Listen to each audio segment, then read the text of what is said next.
Les énergies de la pleine lune du 2 mars 2018.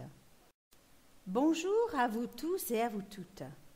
Nous avons enfin passé cette nouvelle lune et cette éclipse solaire partielle du 15 février, qui nous ont permis de fermer la porte à nombre de choses.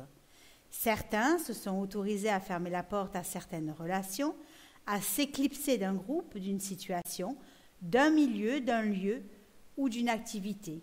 Certains ont déménagé et se sont autorisés à vivre enfin totalement autre chose, plus en accord avec leur être profond, et à lâcher tout ce qui entravait la bonne marche de leur évolution.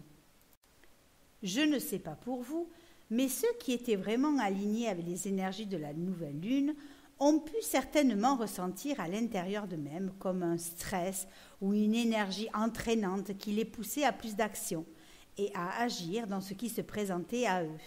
Non qu'ils l'eût prévu ou anticipé, mais parce qu'emportés par les énergies de la pleine lune et de l'éclipse solaire partielle, ils ont pu danser sur le même refrain des énergies et valser au son de ce que la vie leur proposait.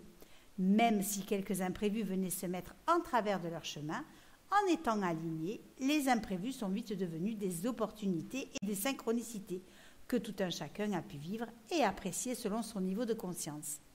C'est à cela que l'on sait si l'on répond bien à l'appel des énergies transformatrices qui nous demandent de lâcher et de se redéfinir dans ce que nous sommes afin d'être de plus en plus proches de celle ou de celui que l'on doit incarner ici-bas. Le 15 février, vous avez posé de nouvelles intentions ou vous avez modifié celles déjà existantes et vous êtes peut-être prêt ou prête à récolter ce que vous avez semé pour la pleine lune du 2 mars. La pleine lune est une phase lunaire qui se produit lorsque le soleil, la terre et la lune sont plus ou moins alignés. Cela signifie que la lune se lève lorsque le soleil se couche et qu'elle se couche lorsque le soleil se lève. Ainsi, la face présentée par la lune qui se trouve à l'opposé du soleil est complètement éclairée, c'est ce que l'on appelle la pleine lune. Que signifie donc cette pleine lune ? Autant la nouvelle lune agit dans l'ombre de notre conscience, autant la pleine lune éclaire nos intentions et nos émotions. Ainsi, la pleine lune est la mise en lumière de ce que l'on a mis en place au moment de la nouvelle lune. Elle correspond à une période de récolte ou pas, selon ce que l'on a mis en place ou pas lors de la nouvelle lune. Mais comme toute la lumière est faite sur cette pleine lune, il faut aussi s'attendre à ce que soient révélées certaines émotions qui, lors de la phase croissante de la lune, nous ont permis d'être à leur écoute, de les accepter pour pouvoir y travailler dessus. Ainsi, le jour de la pleine lune, nos émotions deviennent nos propres enseignements ou messagers et nous invitent à la maîtrise de ce que nous ressentons. Cela s'explique par le simple fait que, comme la lune est en opposition au soleil, cela crée des tensions dans les signes et les domaines qu'ils occupent, mais surtout, cela met en lumière la problématique, si problématique il y a. Ainsi, pour cette pleine lune du 2 mars 2018, le soleil transite le signe des poissons et met en valeur les qualités de ce signe comme le sens de l'union, de la fusion, du sacrifice, mais aussi de la vie intérieure, de l'hypersensibilité, de la réceptivité, du rêve et de l'intuition. Ici, il peut y avoir le désir de liquider un vieux karma en acceptant les limitations de toutes sortes. Regardez dans quel domaine de votre vie le soleil transite dans votre thème pour voir où vous devez développer la compassion de votre situation ou de ce que vous vivez, mais aussi la générosité. Il est peut-être temps d'utiliser ces dons de guérison et de rayonner vraiment celle ou celui que vous êtes, à commencer par votre être profond et intérieur. Quant à la lune qui transite le signe de la Vierge, elle exacerbe toutes les émotions reliées à ce signe, comme la réflexion, l'analyse, le besoin de sécurité, le doute de soi et de la vie, ou bien travailler pour récolter. Cette lune a un côté besogneux, a besoin de se sentir utile et d'être serviable avec ce besoin de s'améliorer sans cesse. La Vierge est un signe de terre qui demande de s'impliquer totalement, de s'investir et de travailler de toutes ses forces. Ici, il y a une notion de manque de confiance en soi, car la Vierge doute de ce qu'elle peut accomplir et en se noyant dans les détails, elle en arrive aussi à douter de la vie. Ainsi, par son labeur, elle souhaite pouvoir contrôler les choses, alors que le poisson fonctionne à l'intuition et se laisse guider par la vie. Cette lune est donc le résumé de notre passé, alors que le soleil parle de notre présent. Elle vient nous solliciter sur notre implication à la tâche et au travail, sur notre propre pouvoir de guérison et sur la façon de gérer tout cela. Il y a donc une transformation personnelle à faire. Mettre les qualités d'analyse au service de l'être que nous sommes pour servir une meilleure épuration de soi et une meilleure compréhension des lois de la nature. Regardez dans quel domaine de votre vie, Vierge Poisson, cette opposition Lune-Soleil transite dans votre thème pour comprendre où ces énergies vont influencer votre vie. Que va-t-elle amorcer ou déclencher dans votre vie? Quel impact va-t-elle avoir?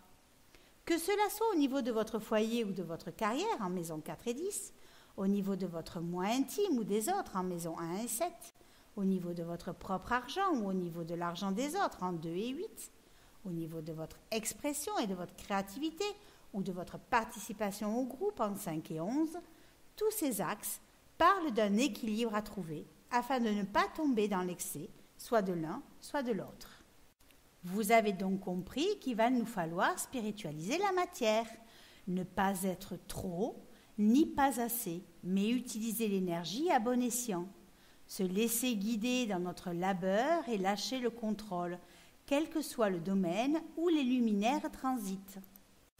Ainsi, les conditionnements qui nous composent vont être difficiles à ignorer ou à contourner. Le naturel revenant toujours au galop, si l'on a tendance à contrôler tout ce qui nous entoure et à ne jamais faire confiance à la partie spirituelle de la vie, il y a des chances pour que notre inconscient soit en conflit avec notre subconscient, Lune opposée Neptune, et que l'on ait du mal à distinguer clairement le vrai de l'illusion, mais surtout qu'on ait du mal à lâcher prise. D'autant plus qu'une dissonance Lune-Uranus ne va pas nous aider à maintenir ce contrôle, bien au contraire. Uranus va faire exploser ce qui n'est pas conforme ni aligné et risque d'amener des changements radicaux au niveau des émotions. Parfois quelques excès, un contrôle incontrôlable, parfois des ruptures ou des séparations d'avec le passé, la famille, la femme ou la mère. L'autre créant un inconfort qui nous obligerait à trancher. Mais pas de panique, cet aspect peut nous permettre de nous ouvrir à l'aspect créatif de la situation grâce à un quintile Lune-Jupiter qui nous permet de puiser en profondeur et d'aller déterrer au plus profond de notre être ce qui nous conditionne et qui ne nous appartient pas pour s'ouvrir à notre propre vérité intérieure qui est alignée avec la vie. Ainsi, ici, on nous demande de nous recréer dans les domaines où Jupiter transite dans votre thème, la Lune servant de déclencheur à notre nouveau nous. Vous pourrez alors compter sur un bon aspect Lune-Saturne qui vous aidera à stabiliser vos émotions et du coup à mieux les contrôler pour les utiliser d'une façon constructive et intuitive. Justement, revenons à Jupiter qui transite actuellement le 3e décan des Scorpions et qui rétrogradera à partir du 10 mars 2018. Jupiter en Scorpion, comme nous l'avons déjà vu à plusieurs reprises, va nous aider à mettre en lumière une bonne partie de ce qui est prêt à émerger des profondeurs de notre inconscient pour pouvoir les comprendre, les conscientiser et surtout pour pouvoir les transformer. Dans ce 3e décan, Jupiter est maîtrisé par Vénus qui elle-même se trouve dans le signe des Poissons.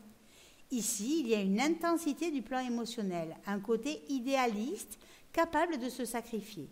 Cette Vénus est très sensible, mais surtout est ouverte à l'amour universel. Ainsi, conjointe à Mercure et à Neptune, vous allez vous sentir dans les domaines où Vénus transite dans votre thème, empreint de diplomatie et de raffinement. Vous pourriez avoir du charme et utiliser les mots à bon escient pour avoir ce que vous désirez. Vous pourriez être attiré par la beauté spirituelle d'une chose ou d'une situation et comprendre enfin l'importance du détachement. En bon aspect à Pluton, vous pourriez ressentir la puissance et l'intensité des sentiments et vous découvrir l'âme d'un passionné qui comprend que finalement, il ne contrôle rien dans la vie, mais que seule la vie et votre âme disposent des clés nécessaires à votre avancée Quoi que vous mettiez en place ou pas, vous n'avez nullement le dernier mot. Avec profondeur et ténacité, peut-être alors comprendrez-vous qu'en s'alignant avec la vie et ce qu'elle propose, vous vous mettez en conformité avec votre plan d'âme. Cela ne se fait pas bien sûr sans accroc avec les autres ou les partenaires qui sont le miroir de nos blessures non cicatrisées et qui peuvent révéler de l'agressivité, une vie sentimentale difficile, peut-être même perturbée, Vénus carré Mars. N'hésitez pas à vous appuyer sur un bon aspect Mercure-Jupiter qui vous aidera dans votre communication en étant honnête, généreux et sincère et vous permettra de vous exprimer avec facilité et enthousiasme, mais surtout à comprendre l'autre comme vous-même. Vous pourrez aussi puiser dans vos ressources, vous ouvrir à plus de créativité de vous-même pour réussir dans vos projets quels qu'ils soient et maintenir le niveau de ce qui vous tient à cœur, un bon aspect Jupiter-Pluton. Car une chose est sûre, en n'étant pas à l'écoute de votre être intérieur, vous pourriez ressentir quelques insatisfactions dans votre vie en général et vous sentir limité dans votre expansion si vous ne vous redéfinissez pas dans ce que vous êtes. Dissonance Jupiter-Saturne. Mars transite toujours le signe des Sagittaires et se trouve en bon aspect à Uranus. Vous aurez ainsi les capacités pour transformer et réformer tout ce qui vous conditionne et vous limite, pour révolutionner votre vie de manière positive et originale, grâce à la puissance de Mars. Saturne continue d'avancer dans le signe des Capricornes en nous demandant de nous redéfinir et de nous réajuster dans les domaines où il transite dans votre thème. Il nous interroge sur notre capacité d'organisation et de réalisation, sur la profondeur de nos sentiments. Il parle de la concrétisation de nos projets. Un bon aspect au soleil en Poisson, il vise une réussite concrète, solide et durable, empreinte d'échanges ou de communication intuitive et réceptive, à connotation spirituelle. En d'autres mots, laissez-vous guider, ressentez l'énergie de la pleine lune, écoutez-la et agissez en conformité avec elle. On parle donc de connexion avec la vie, c'est ce que Pluton en dissonance à Uranus veut vous expliquer lorsqu'ensemble ces deux énergies créent conflit et destruction dans les domaines où ils transitent dans votre thème. Seulement, et seulement si, vous n'êtes pas aligné avec le flux de la vie, mais surtout avec l'essence de votre être. Ce n'est pas pour rien que le nœud nord en Lion est toujours au quinconce de Neptune. Il continue à vous solliciter et à vous demander de modifier et de transformer vos croyances, vos doutes, d'être plus dans la foi de ce qui doit être et d'arriver à unifier ces deux forces en puissance. Laissez-vous guider, laissez-vous inspirer par plus grand que vous, par la conscience absolue qui sait mieux que vous ce qui est bon ou pas pour vous. Soyez dans votre écoute intérieure et dépassez vos conflits intérieurs qui ne veulent qu'une chose, retrouver une certaine paix et un certain alignement avec le tout. Qui sera donc touché par ces énergies de la pleine lune du 2 mars 2018 ?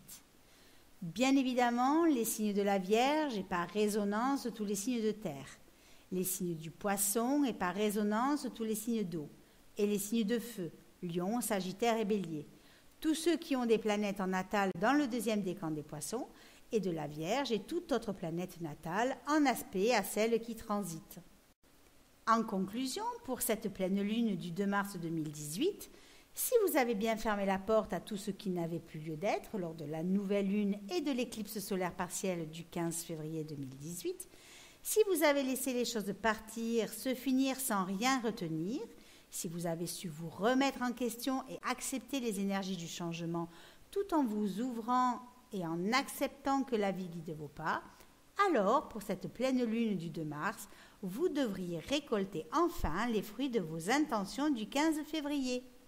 Aussi minime soit-il, tout aspect positif pendant cette période, que cela soit une satisfaction intérieure ou extérieure, matérielle et concrète, seront le résultat d'une connexion parfaite avec la vie et le divin. Prenez bien conscience de ce que vous vivez 2-3 jours avant cette pleine lune, 2-3 jours après, et ouvrez-vous pour recevoir votre dû. Lâchez tout contrôle et laissez-vous inspirer dans votre vie quotidienne, au niveau de votre travail, et retrouvez enfin votre pouvoir de guérison. Spiritualisez vos échanges, vos relations, vos ambitions, votre carrière, votre vie. Donnez plus de profondeur et de poids à l'instant présent, qui finalement est le seul instant qui compte pour vous recréer dans ce qui vous correspond le mieux. Pour les autres, on continue encore et encore à se délester du trop-plein, à laisser les choses inconscientes refaire surface pour pouvoir les nettoyer, les purifier et les transcender afin d'être prêt à poser de nouvelles intentions lors de la nouvelle lune du 17 mars 2018. Je vous souhaite à tous une très bonne pleine lune. Merci pour votre intérêt pour mes capsules astrologiques et à bientôt.